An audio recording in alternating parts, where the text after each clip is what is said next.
매일 성경순과 함께하는 말씀 묵상 2021년 8월 7일 오늘의 묵상을 시작합니다. 본문은 이사야 58장 1절부터 14절입니다. 목소리를 크게 내어 힘껏 외쳐라. 주저하지 말아라. 너의 목소리를 나팔소리처럼 높여서 나의 백성에게 그들의 허물을 알리고 야곱의 집에 그들의 죄를 알려라.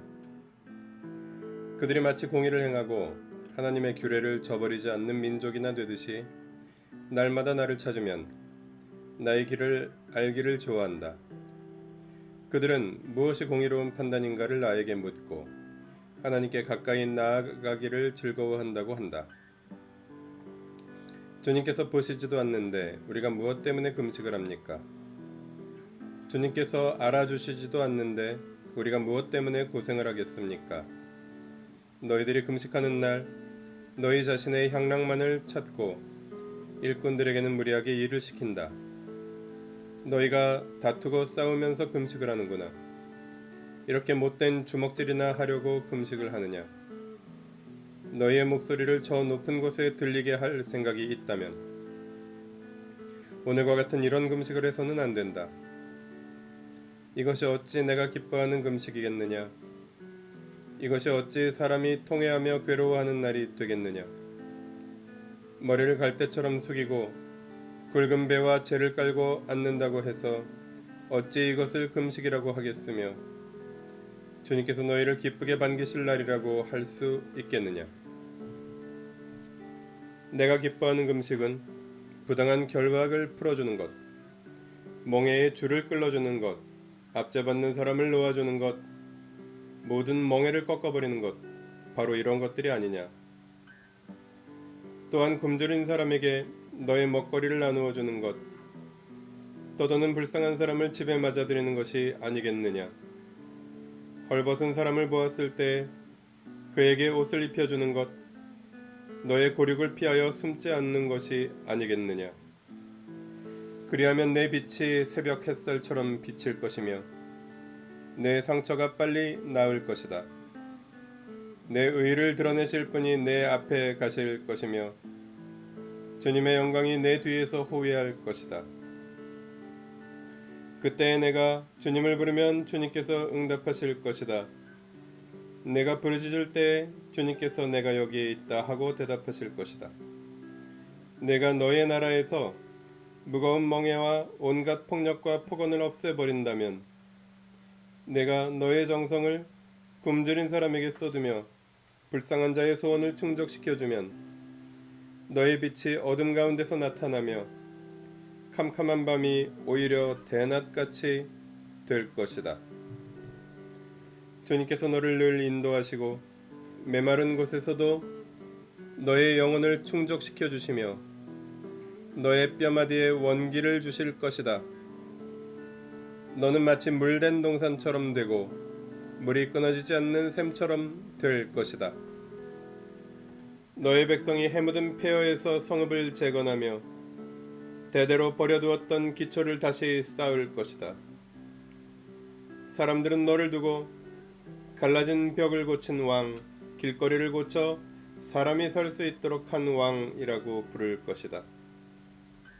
유다야, 내가 안식일에 발길을 삼가 여행을 하지 않으며 나의 거룩한 날에 너의 쾌락을 일삼지 않으며 안식일을 즐거운 날이라고 부르며 주의 거룩한 날을 존귀한 날이라고 한다면 그리고 이 날을 귀하게 여겨서 내 멋대로 하지 않으며 너 자신의 쾌락을 찾지 않으며 함부로 말하지 않으면 그때에 너는 주 안에서 즐거움을 얻을 것이다. 내가 너를 땅에서 영화롭게 하고 너의 조상 야곱의 유산을 먹고 살도록 하겠다. 이것은 주님께서 친히 하신 말씀이다.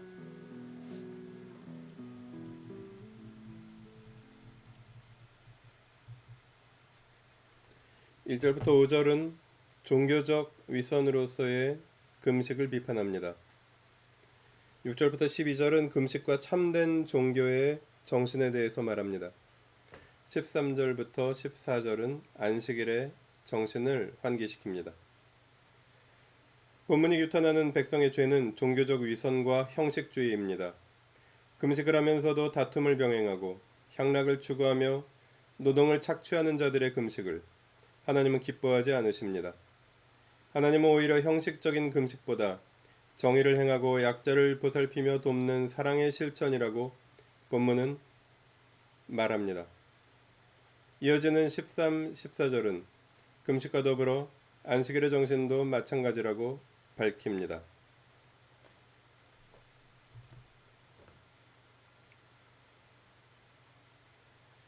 본문을 통해 무엇을 깨달을 수 있을까요? 예배에는 마음이 담겨야 합니다. 하나님은 결코 거칠어적인 예배에 현혹되어 속아 넘어가지 않으십니다. 종교적 허위와 위선을 간파하시고 깨뜨리시며 참된 하나님 나라 백성의 길을 보여주고 가르치십니다. 예배에는 형식과 함께 마음이 담겨야 하며 사회적 정의가 없는 기독교 신앙은 성립할 수 없습니다. 본문을 어떻게 삶에 적용할까요? 삶을 위한 신앙, 세상을 위한 교회. 본문은 응답받는 기도를 드리는 비결을 가르쳐 줍니다. 사회적 정의를 행하며 약자를 돌보는 사람의 기도를 반드시 들으시겠다고 말씀하십니다. 기도나 찬양이나 예배 자체를 잘하는 것보다 중요한 것은 나의 기도와 찬양과 예배가 약자를 품고 이웃을 사랑하며 세상의 정의와 평화를 행하는 삶과 함께 하는 것입니다. 신앙은 그 자체보다 그 신앙이 삶에 어떻게 영향을 미치는가가 더 중요합니다. 교회는 교회 자신을 위한 공동체가 아니라 세상을 위한 공동체입니다. 지난 6년간 세워지기를 꿈꿔온 교회는 바로 그러한 신앙인들의 공동체였습니다. 앞으로 더욱 세상을 위한 교회로 존재하며 흘러가기를 기도합니다. 내가 너희의 기도에 응답하겠노라. 주님은 말씀하십니다. 기도하시겠습니다. 종교적 허세나 신앙적 만족이 아니라 주님께서 기뻐하시는 예배를 드리며 주님께서 기뻐하시는 교회로 세워져 가기를, 정의를 기뻐하시며 평화를 사랑하시는 우리 주 예수 그리스도의 이름으로 기도합니다. 아멘. 매일 성경순과 함께하는 말씀 묵상, 오늘의 묵상을 마칩니다. 말씀이 함께하는 하루 보내십시오. 고맙습니다.